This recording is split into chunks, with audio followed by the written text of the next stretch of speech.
Good evening, everyone. I'm going to welcome everybody to the combined meetings of the Washington County Services Committee and the Finance and Budget Committee for the month of November.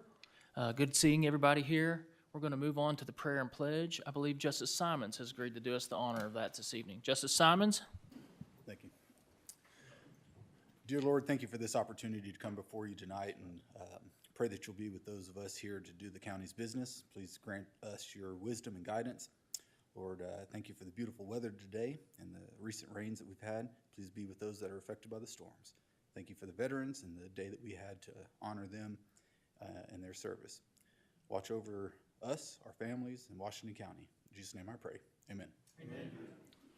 I pledge allegiance to the flag of the United States of America and to the republic for which it stands, one nation, under God, indivisible, with liberty and justice for all.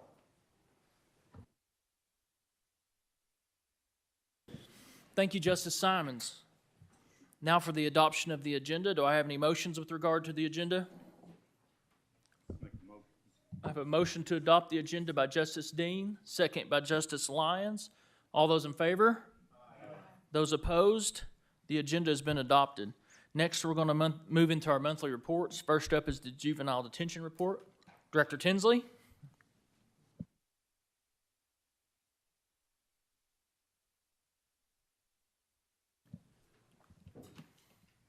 Should be good.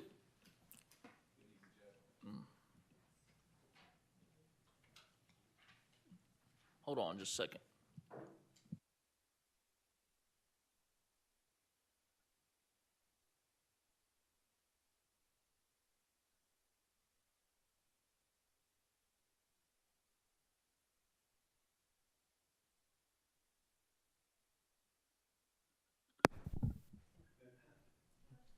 I think we're good, sir. Try it. Hello. Perfect. Good evening, Judge Deakins, and good meeting to the County Service Committee. Here's the monthly JDC report for October 2024. This report for October 2024 will cover 31 days of data. In the month of October, we had 33 intakes with the average length of stay being 8.24 days. The average daily population for October was 16.06. The highest number of intakes were battery second degree felony at 6. Of the 33 intakes from Washington and Madison County, 25 were from Division 3 and 8 were from Division 8. There were 9 total transports. 6 transports were performed by the Washington County Sheriff's Office, and 3 were performed by the Washington County Juvenile Detention Center. Are there any questions that I may address at this time? Justice Lemming? Yes, thank you. I noticed in further back, we're going to have some overtime money. How much overtime you having, and how come for that? I'm sorry, Justice? How much overtime are you having to pay for keeping 24/7? We're averaging about $3,000 a week, which is over the year we were shorthanded, so we had to make sure that some of our seasoned staff were able to do overtime. Also, when we have a crisis situation, sometimes the first shift has to stay over and help with kids with serious mental health problems. So that's the reason why we are asking for some overtime money. Okay, thank you. Further questions for Director Tinsley? Thank you, sir. Yes, sir. Thank you, Judge. Next up, we're going to hear from the Sheriff's Office. Sheriff Cantrell.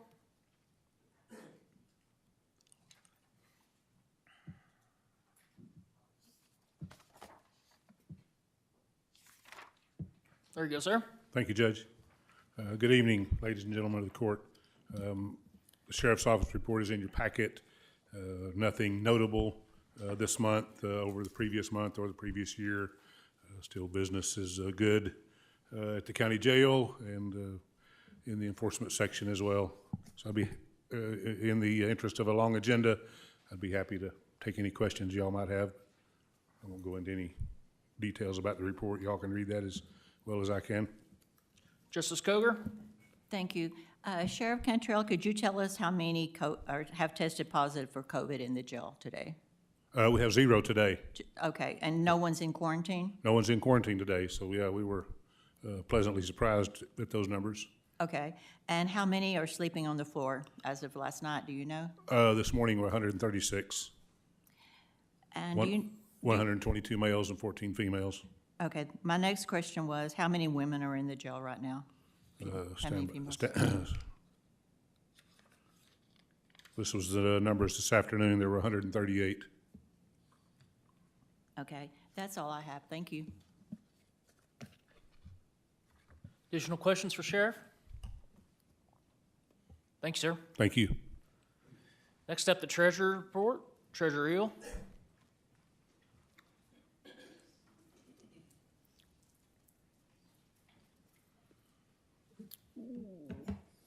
Thank you, Judge. Good evening, everybody. 6.1, Treasurer's Financial Summary. You can see that general, road, and jail all had expenditures over revenues. And one of the main reasons for that, this is 1 of 2 months out of the year where we have 3 payrolls deducted. Let's see. On that first line, general, the end balance is 13.4 million. We got our November settlement in, and right now that balance is 20.8 million as of today. End of this report, we started October with 97.4 million, ended with 100.2 million in the bank. General property taxes, 6.2, general property taxes received.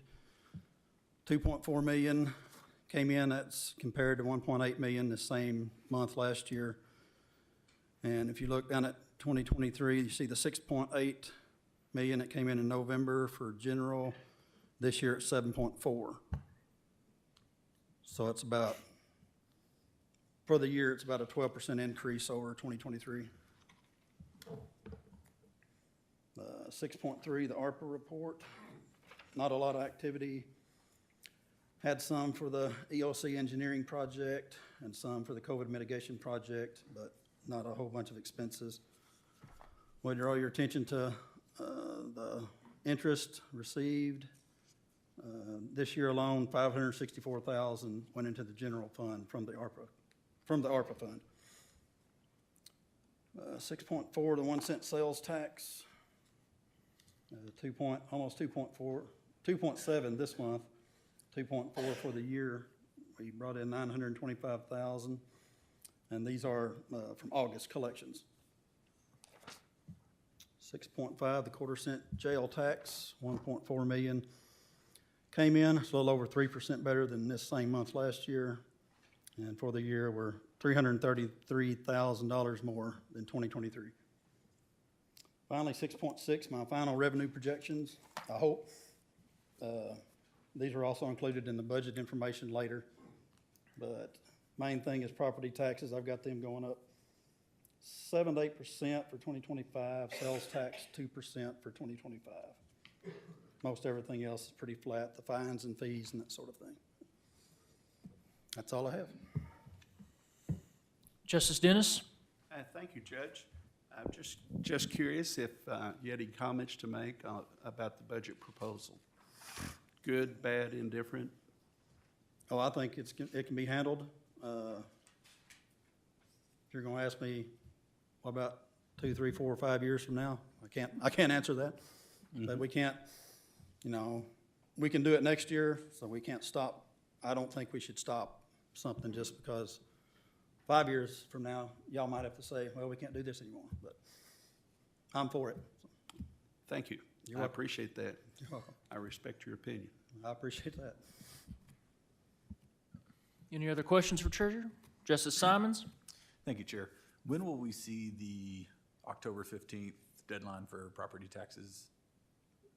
It's not on this report, but It'll be- we've received it already. Okay, That was that 7.4 million received into the general fund. gotcha. That was for the October settlement. Okay.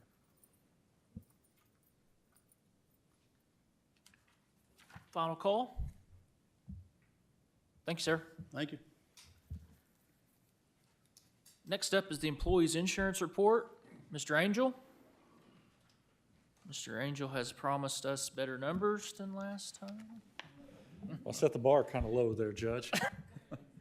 I promise also to speak much more pithy than I did last time. I know I kept you guys in here last month, but we're back to a normal report, just going over the cash flow. We'll open up with drug costs, which were down over 50,000 month over month, and then medical claims, which were down about 260,000 month over month. And if you'll see over on total cost, the end result there is we spent a little over $910,000 total cost on employee benefits last month, or excuse me, in August.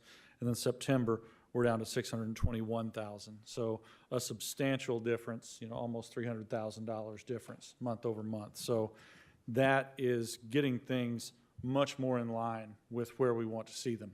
Hopefully the rest of the year continues like that, but you'll see we've got 3 more months coming. So one thing I'd like to bring to your attention as a court is if you'll look down here on the bottom of the total cost sheet, we have an estimated aggregate reinsurance reimbursement down there. We were projecting that around $700,000 when we met last month. You'll notice that number has ticked down substantially to $485,000 and change. The reason for that is the significant downturn in claims, right? Because what we get back from the aggregate reinsurance depends completely on what we spend, right? So since we had about $300,000 less in spend this month, we project that number to go lower. If we continue to have low months, obviously our aggregate reinsurance reimbursement will be lower, but that's actually good news, because what that means at the end of the day is we didn't have to spend the money, so there's nothing to get reimbursed, if that makes sense. I'll stop there and take questions, Judge, if that's okay, because that's a mouthful. Beautiful. Okay.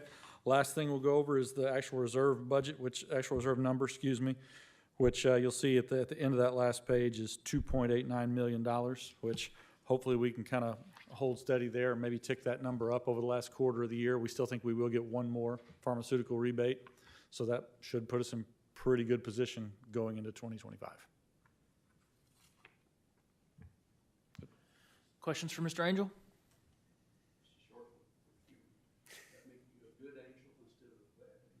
Last month, I was feeling a little bit more like a fallen angel. This month, I'm feeling a little more like the good angel. Thank you, Justice Dennis. Thank you, sir. Yes, sir. Thank you all. Last but not least is the Comptroller's report. Comptroller Sherman.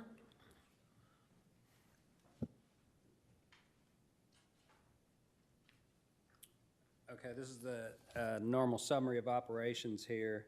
We're 83% through the year, so everything's looking pretty good with the exception of the insurance fund, because we've been talking about that the whole time, and we have not adjusted the budget yet. So we are going to have to adjust that soon. It's at 94%.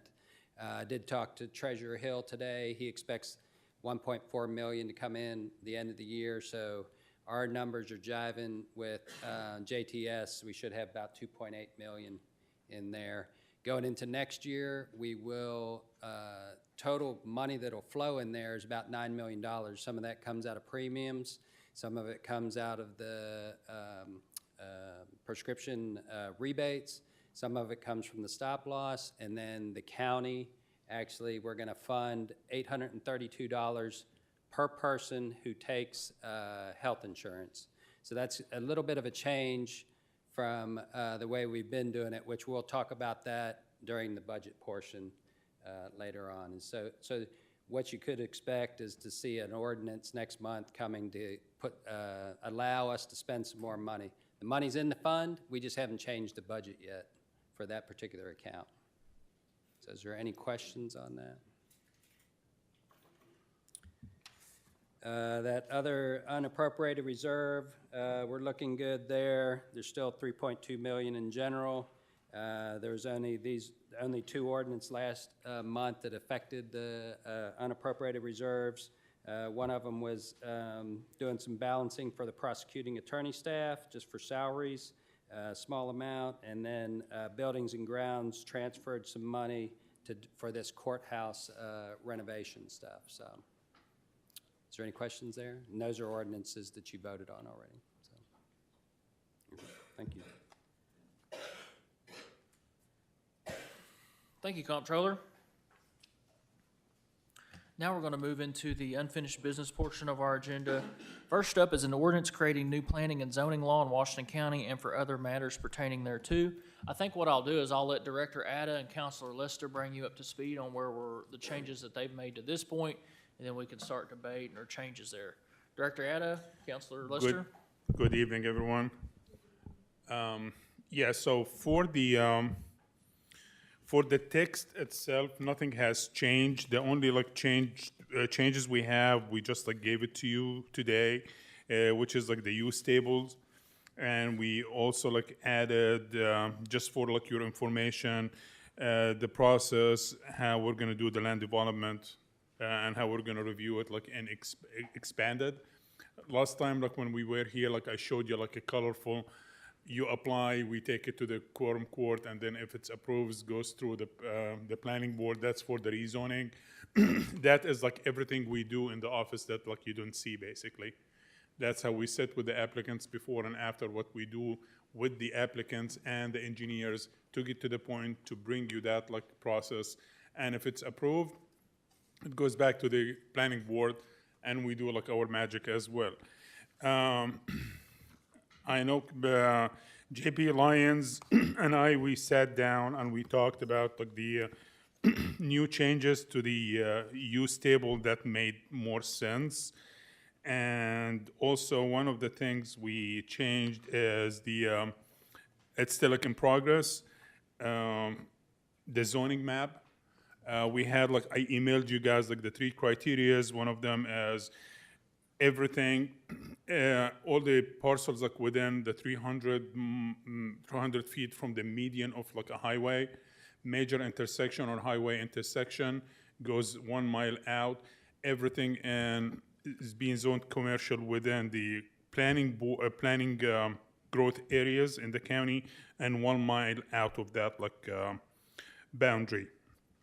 Other than that, that drops everything to less than to about 1,900 from the 4,000 plus we started with. Yep. Any questions? Justice Lyons? Thank you, Judge. Is it working? It's working tonight. The one in color. The changes in the use table that we passed out, and I went through with Director Ada's help and tried to highlight what was changed. Hopefully that helps understand, okay? This wasn't in the package, so I move we amend the ordinance based on the use table changes provided. I have a motion to amend the ordinance with the use table provided by Justice Lyons. Second by Justice Dean. Discussion or debate on the amendment? Justice Coger? Yes, so I have 2 here. One, someone had given me a use table that was highlighted before I got here. And then someone, Just use the one that it's stapled. The one that's stapled. Yeah, that's the one. okay. Okay, well, I don't think we should vote on this until the public gets to review it. It's a major change, if it's major changes. If it doesn't get put into the ordinance, how do they review it? Just to add it to the, Yeah, we have a motion on the floor to amend the ordinance with this handout. Motion by Justice Lyons, second by Justice Dennis. That's what's on the floor right now.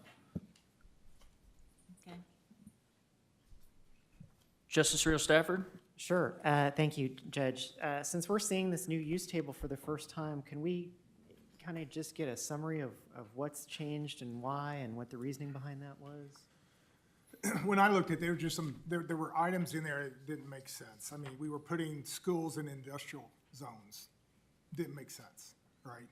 I think there was one, churches were in industrial zones for safety reasons. It just didn't make sense. And just looking at it from that perspective, libraries, museum, basically took it all the industrial and just left it in commercial.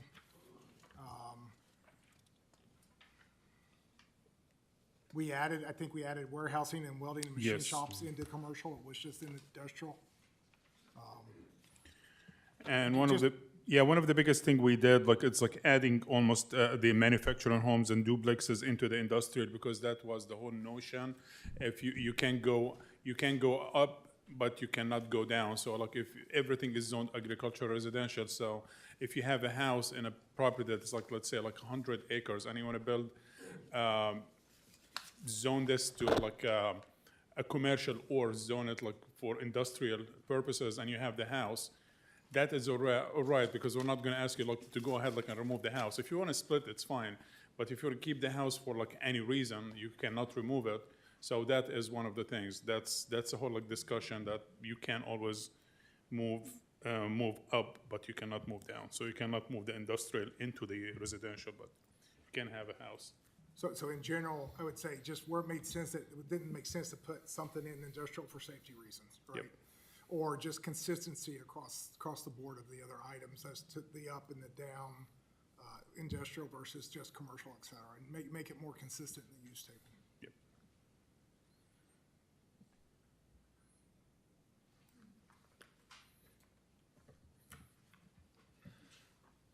Justice Coger?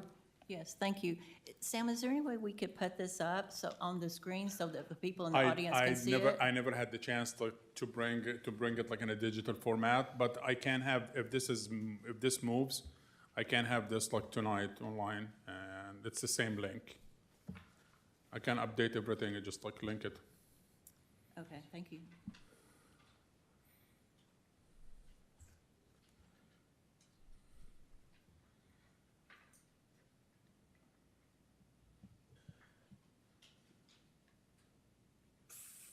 Further discussion?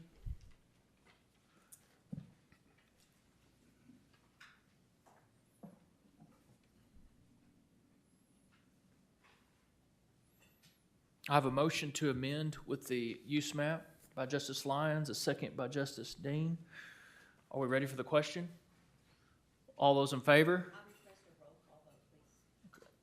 Mr. Allen, will you please call a roll? This is on the amendment to include the use table. Justice Taylor? Yay. Justice Wilson? Yay. Justice Simons? Yay. Justice Bowerman? Yay. Justice Lyons? Yay. Justice Ecke? Yay. Justice Dean? Yay. Justice Washington? Yay. Justice Coger? No. Justice Dennis? Yay. Justice Rios Stafford? Yay. Justice Lemming? Yay. Justice Ricker? Yay. Justice Pond? Yay. That amendment passes. Justice Lyons? I have a question. So we have a new map that I think all the justices have worked with Sam to update the map, I believe. Is this now part of it, or do we need to amend the ordinance to add this now? What's the parliamentary procedure to do that? Counselor Lester? You have to, you would need to pass both of them. You'll need to pass the ordinance, and then you'll need to also pass the map. So they're it's not two- necessarily. So it's two, they're not together, it's two Right, separate ones. Okay. right. Understand. Thank you, sir.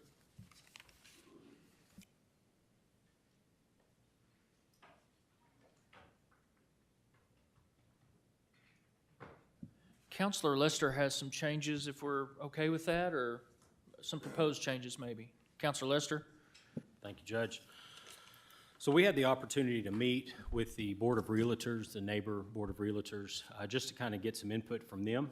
And there was one thing that stuck out to them, and kind of a request they had. If you'll notice on Section 1, subsection B, Notice of Ordinance, it's on page 7, bottom of page 7 of what's in the agenda.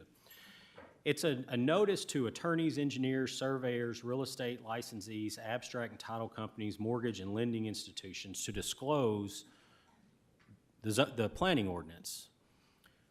This is a current ordinance that was passed back in either 91 or 92, and it comes with up to $1,000 fine for anybody that fails to do so. Their concern was they didn't even know about this. As an attorney, until I came to the county, I didn't know about this. I would imagine most don't. I'm not real sure what prompted the quorum court back in the early 90s. That was before zoning.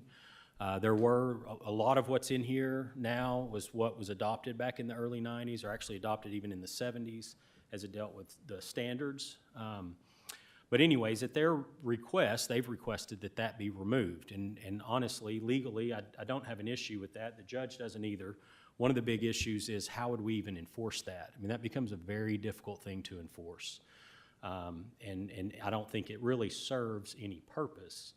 What we hope to do is if we get this ordinance passed, is to put up kind of like what J.P. Lyons presented to you in the packet you just looked at, a flow chart or kind of a process for the public to go and see exactly what this process looks like.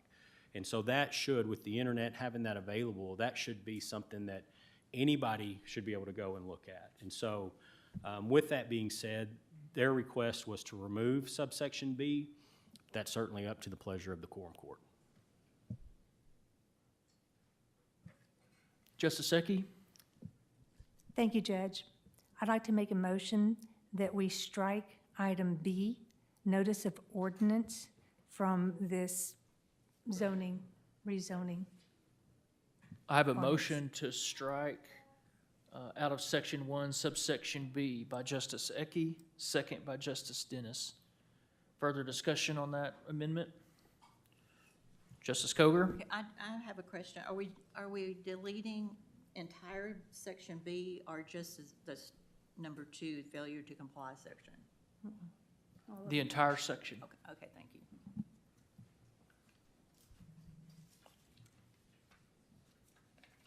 The justification behind that, Judge, is because it is, I believe, antiquated, and it was passed in 1991, and nobody really can understand the situation or what the environment was for the realtors during that time. And so moving forward, they would just really like that, and to honor that, they're one of the stakeholders in our community. We'd like for this to be removed. Thank you. Great. Comments? Questions on the amendment?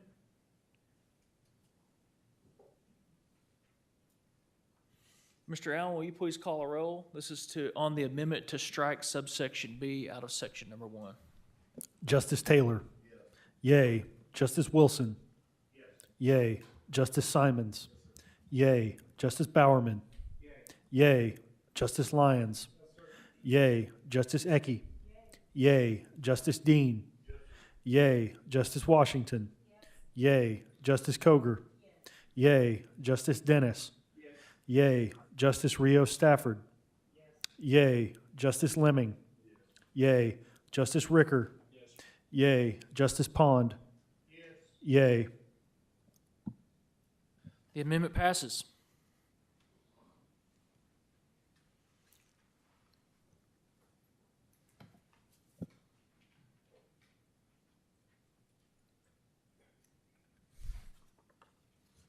That's all the updates that Counselor had. Director Ada, have you presented all your updates so far? Yes, sir. So like I'm gonna go and do the amendments tonight, like adding the map and removing everything else and repost it online, same link. It's gonna Okay. Yep.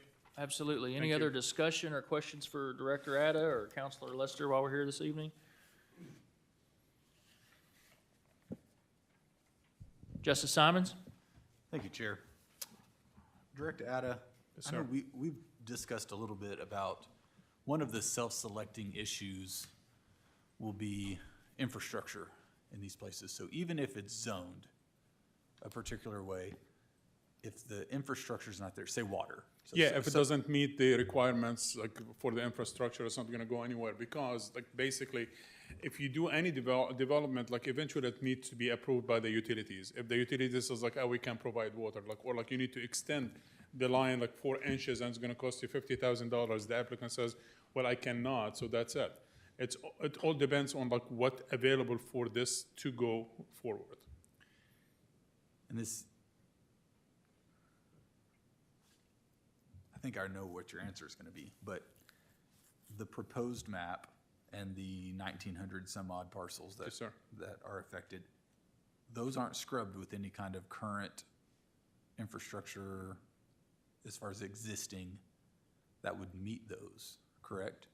Well, like, we're thinking not about now, we're thinking also like in the future. If this passes, and like, let's say like 10 years from now, the infrastructure definitely is gonna be improved, so like that would be great. If it's not gonna affect anyone.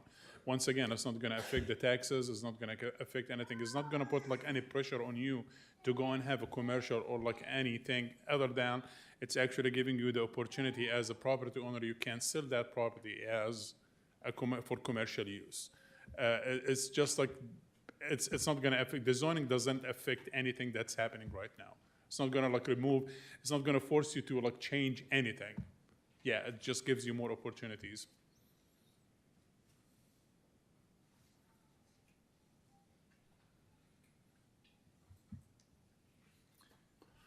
But changing the zoning might incentivize developers to start looking at parcels and planning ahead for. Yes, sir. Hey, I really like that area. Yes. And I know that it's got a 2-inch water main and I'm gonna need a 12-inch water main.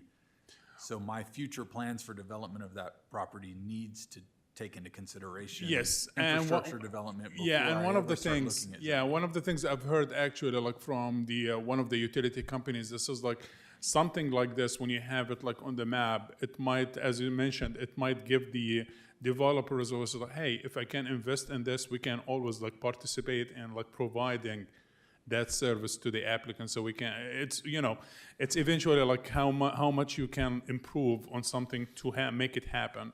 So, not saying that nothing is going to get improved. Like, yeah, I mean, the continuation of improvement is going to happen. I mean, like roads is going to improve, like services is going to improve, but that might accelerate or at least gives an idea that okay, we need to focus on this area.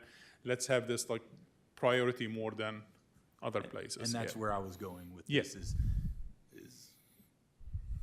this could be the first step in helping infrastructure development start happening.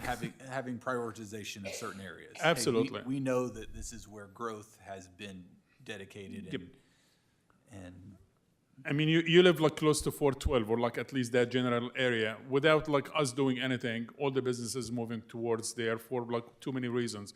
It connects east-west and it goes like south-north. And at the same time, it's like still like open to have like businesses like less residential than anything else. So that's why like 412 is mostly businesses right now without like doing any. thank you. Justice Lyons? Thank you, Judge. Actually, I think this is to you. Back on that conversation, isn't that the point? It's part of the point in this is to identify the areas that we want commercial, therefore plans can be made to enhance the infrastructure versus not knowing and they're just spotted here and there and no way to increase that infrastructure or plan for that infrastructure? From my point of view, that is correct, sir, yes.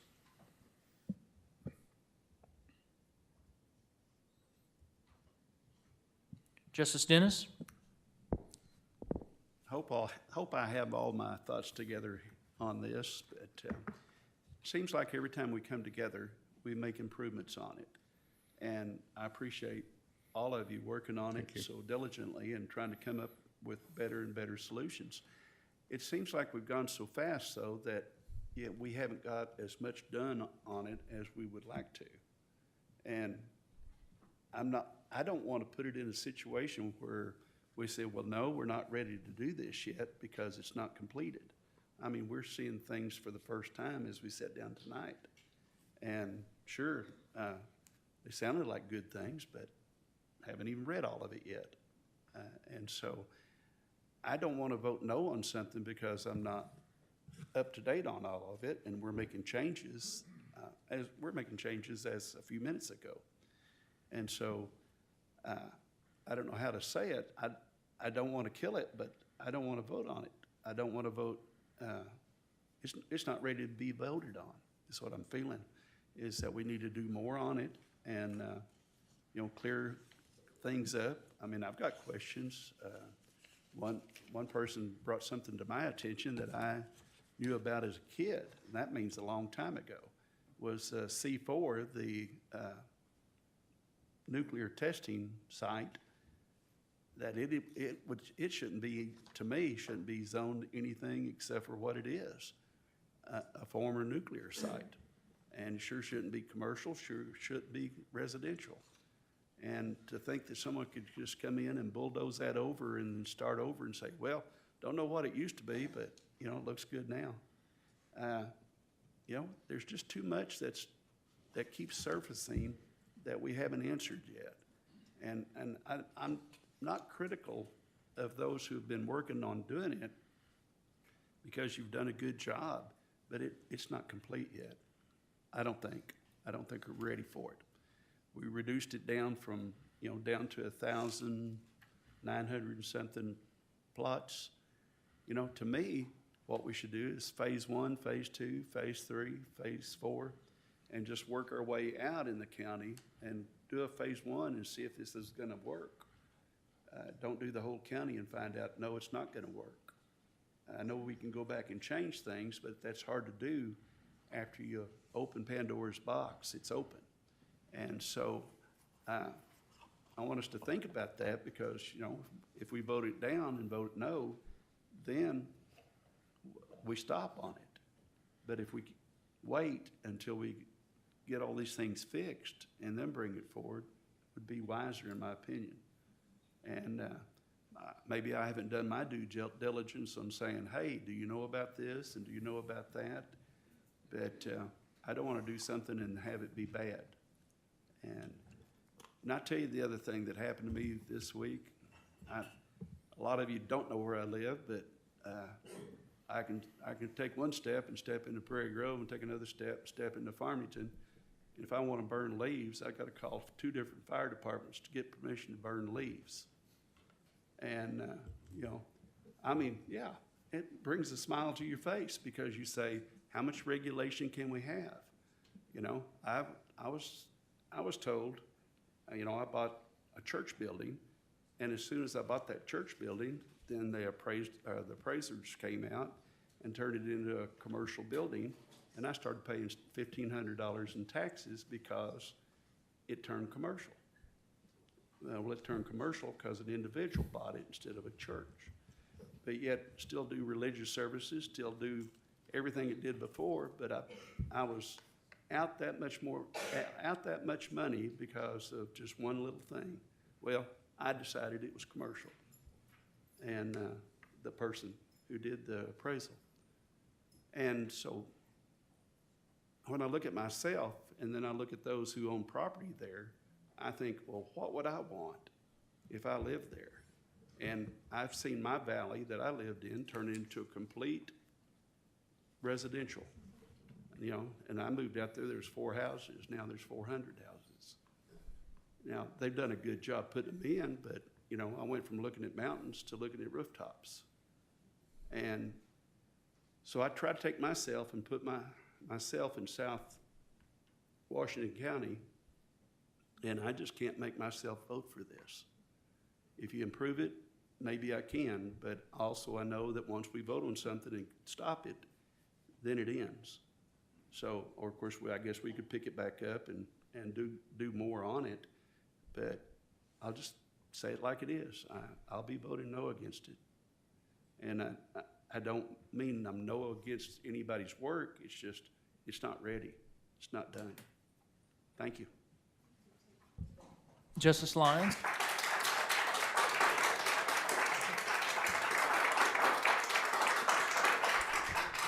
I appreciate everyone's sentiment, but we're having a meeting up here and we can't have outbursts like that, okay? I apologize, but we're gonna have to keep it going. Justice Lyons?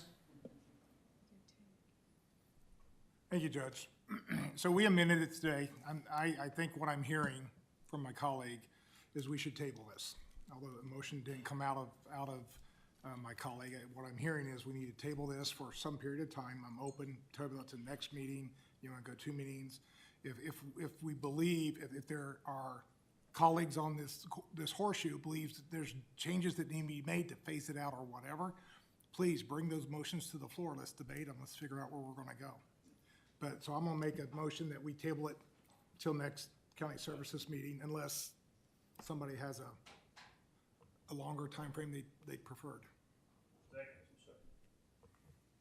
I have a motion to postpone until the next County Services Committee by Justice Lyons, a second by Justice Dean. Justice Ricker? I just have a question. The latest version of this map, is this the correct one now, or does it need to be amended to make this? It's the same one like we worked on.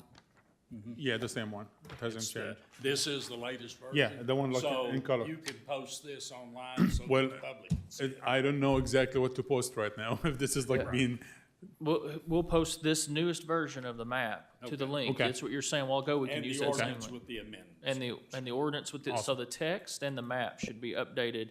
Please give Director Ada 24 hours. He says he's gonna do it tonight, and I have no doubt in that, but let's give him some time to get that turned around. Yep. Justice Dennis? Since I was indirectly asked for a question, I'll answer it. The reason I didn't table this at the time that I spoke was for one reason. I didn't want to shut down discussion on it, because if we table it, then discussion ends, and there might be some things that need to be said about it first before we table it, but that's the only reason I didn't table it, was that. And so you asked about that. I'm for the table, but also when I tabled it before, it shut down all discussion. And as the judge said, we had some good discussion going, and that's where we learn what people want is here. So that was I just defended myself a little on that. Thank you. Justice Koger? Thank you. That was kind of what I was asking too, because I thought when we tabled it, that ended the discussion. But then Justice Lyons said something, Judge, about if you have anything to bring it forward. So that's why I needed clearing. I didn't understand. I think he was talking about any meeting. If you have any amendments, we need them brought forward at any meeting, Okay. whenever you're ready. Well, I have some I want to talk about, but I don't know if I can. I mean, it's, Well, if we have more amendments, please. Well- I'll remove the tabling for now. Let's get to the okay.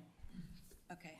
One of the things that concerns me is that the notice, and I know that our planning department is overwhelmed and overworked, but I don't think we should be farming out the right to due process to the developers or anyone else. I think the county we're a governmental entity, and under the Constitution, that due process is ours. We have to enforce that. We have to make sure we abide by that. So how can we just turn over our constitutional right? How can we give that we're to not a turning private- any constitutional right, like we're giving them the chance to send it and prove it before like a specific time.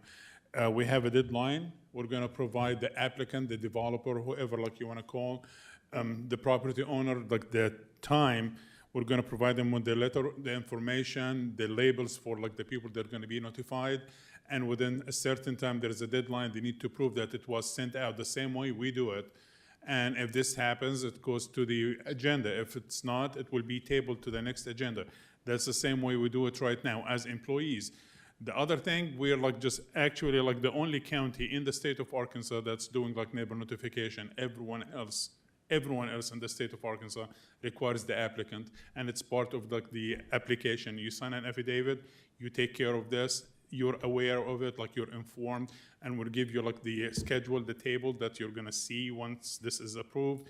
That says like this is the deadline for this to go out. We need to have like we need to have approved. And the post office, any post office or like mailing services, they know the drill. They always have a form. They let you sign on it, they stamp it, and they bring it back to us or scan it and send it. You know, you already like fulfill like the requirements. You move on. That's the whole thing. So will that return receipt come back to the planning department or to? They have to scan it and send it to us. Yes. Okay. And could you mentioned an affidavit that I hadn't heard. Didn't. We haven't done anything. We're like waiting on you guys. Like there is lots of, maybe I mentioned this like a million times before. There is lots of work is gonna happen like when this passes. Application is gonna change, the flow chart is gonna change, the calendar is gonna change. We need to have something to be able to build on it. It's not just us. We are like tied to lots of surveying company, engineering company. They keep calling us and they're telling us, hey, when is the next schedule is gonna be out? Because they need to also like do their job. They need to know when to turn in and tell the applicant, because they're all tied like to money and like, you know, like funding or like lenders. They need to know when they're gonna apply, when they're gonna be heard. If within a month I cannot like provide this, they're not gonna like it. I mean, they need like to move on with their business as well. And that's why most of the time, our office has that calendar like ready by the end of October, so they can at least plan ahead for the next year. Okay. Okay, I have my next question. This is more, I'm not sure if this might be for the judge, I'm not sure. Over on page 10, section 3, building and building regulations, it mentioned building contractors, but building contractor is not defined in the ordinance. What exactly will these building contractors be doing that our planning department is not already doing? And why do we need building contractors?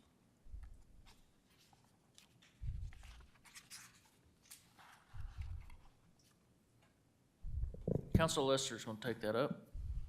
So apparently, and I can't give you the ordinance number. This was passed by ordinance prior.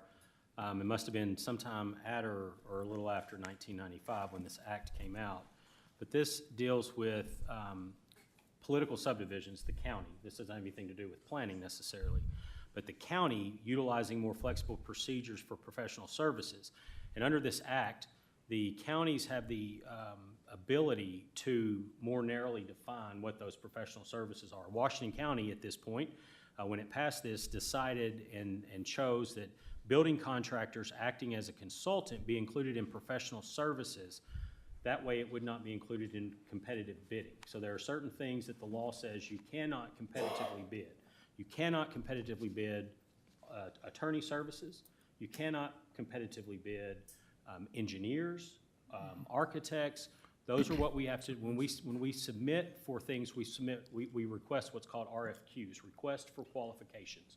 And these firms will send in what their qualifications are, the projects they've done, the clients they've had, how many like projects they've done, because you cannot award, under state law, it's prohibited, you cannot award a contract to a professional service listed by the state based on money. You can't even ask them what it's gonna cost.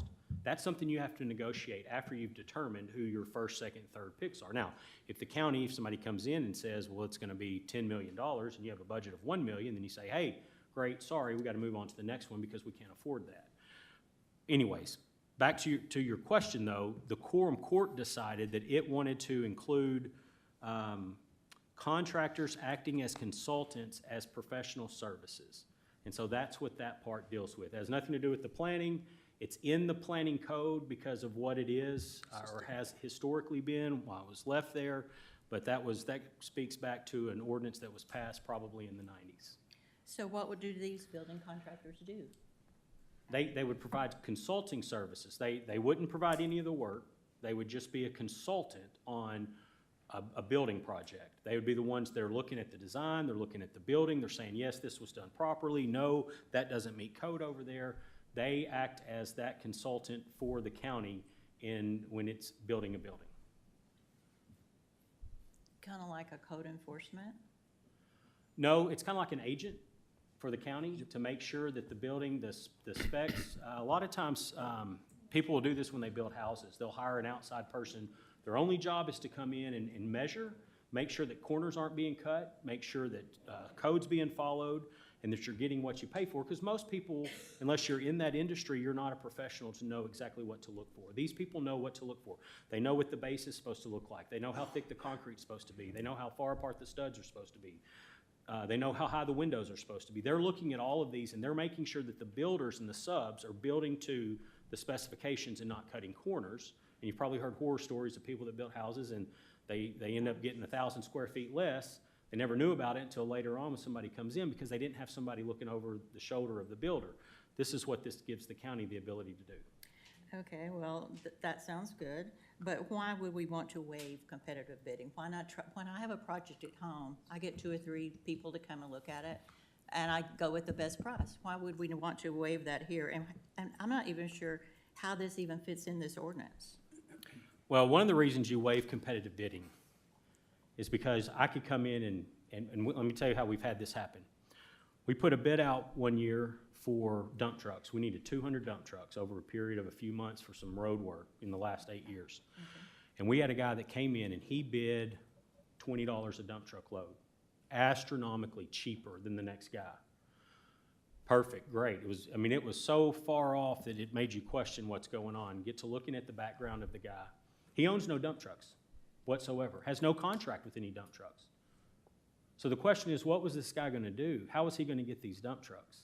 So lowest bidder is not always best bidder. Yeah, it's great, we all wanna get the best price, but you don't want someone who has no experience in building coming in because of the lowest bidder and saying, I'll take care of this for you, and then you don't get what you pay for.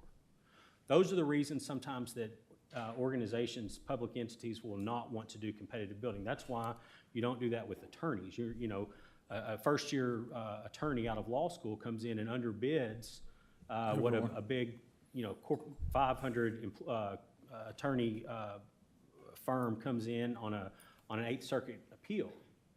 Well, do you really want the lowest bidder, or do you want the best? So those are the reasons. But for whatever reason, the Quorum Court back in the 90s chose to add that.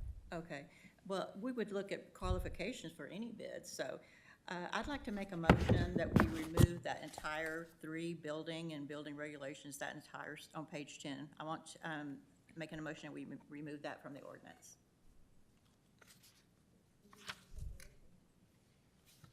To make sure. What page? Go ahead. Page 10, So 10, you're saying section C, subsection C? 3, buildings and building code regulations. Oh, you're saying all of it starting on page, Well, let me get, I've 8. got my hard copy. so page 8, all of section 3, building and building I'll regulations? have to get down there with that. I'm looking at my hard copy. It's got page 10. Membership, buildings and regulations. Yes, it starts at the bottom, no, not that one. Generally moving, okay. Oh, it is on page 10. Section C, procurement of professional services. Yes, I would like, my motion is to strike that entirely. Just subsection C or the whole of section 3? Just section C. Just subsection C. I have a motion to strike subsection C from section 3 And I can't tell what line those are on. by Justice Coger.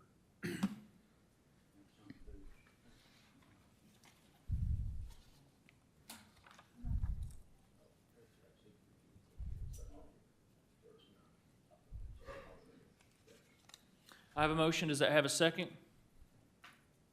That dies for lack of second. Are we ready to continue, or?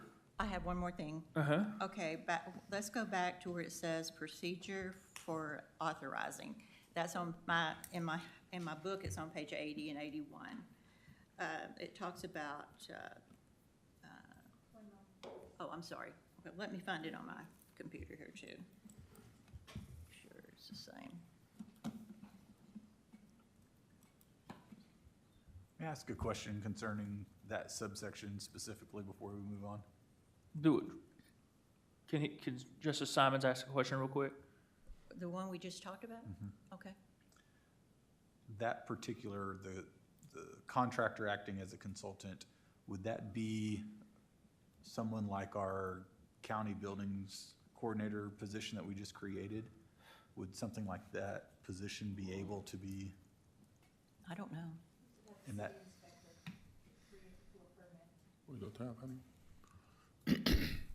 No, it'd be like hiring a firm that's gonna come in to be your, to kind of oversee the project, to be a consultant. And they're not providing any of their services that they would normally provide in their normal course of business. They're really there just to help you Oversight. oversee oversight of a project, that's it. Okay.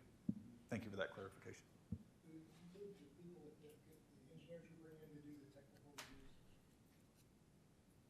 No.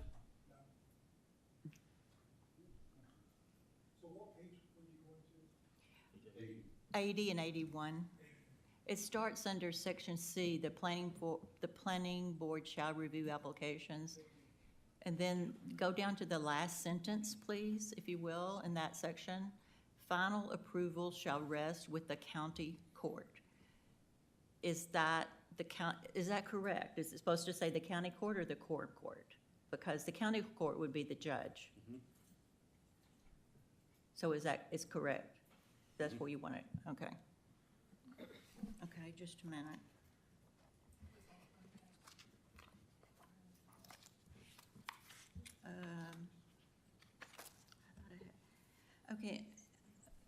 Okay, so go back to the very top where it says definition number 24, where it says county plan.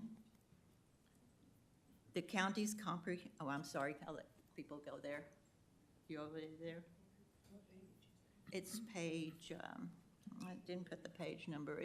It's right at the beginning at the definitions, it's number 24 in definitions. Page 2. Page 2, okay. I'm trying to get there.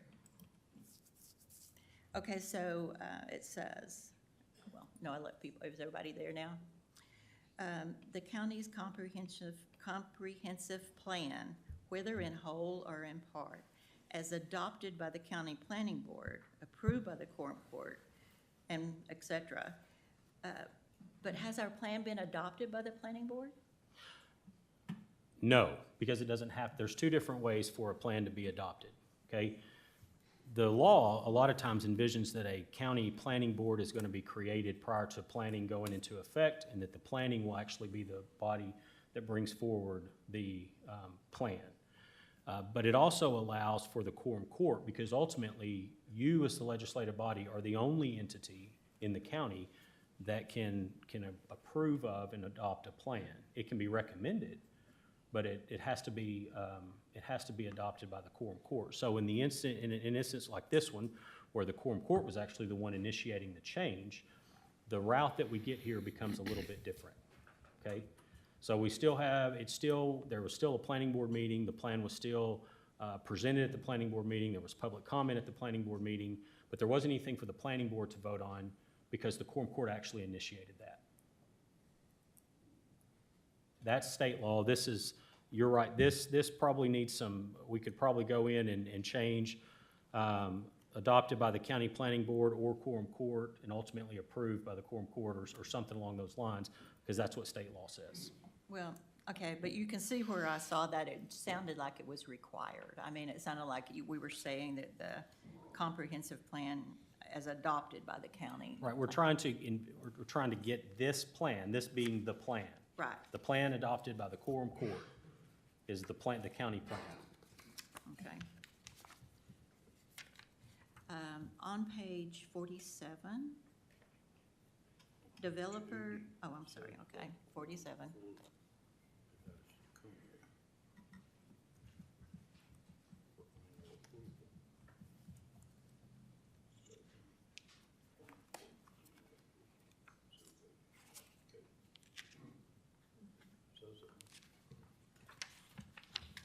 Trying.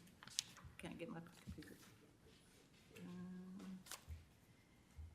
It says, section 2AI, 2AI.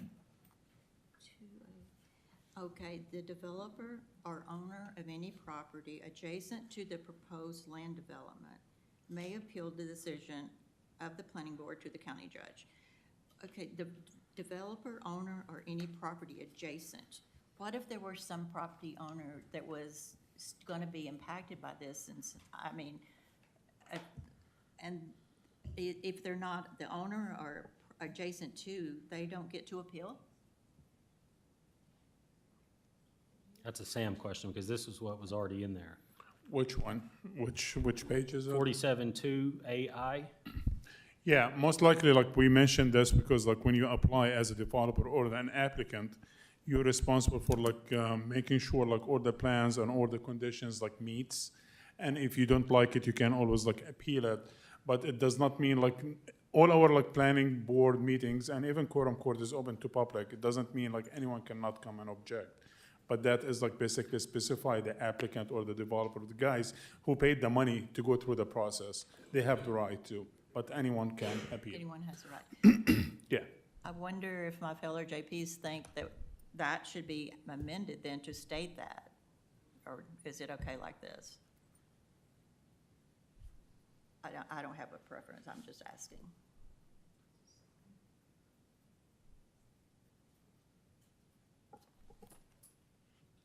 And that's all I can think of right now.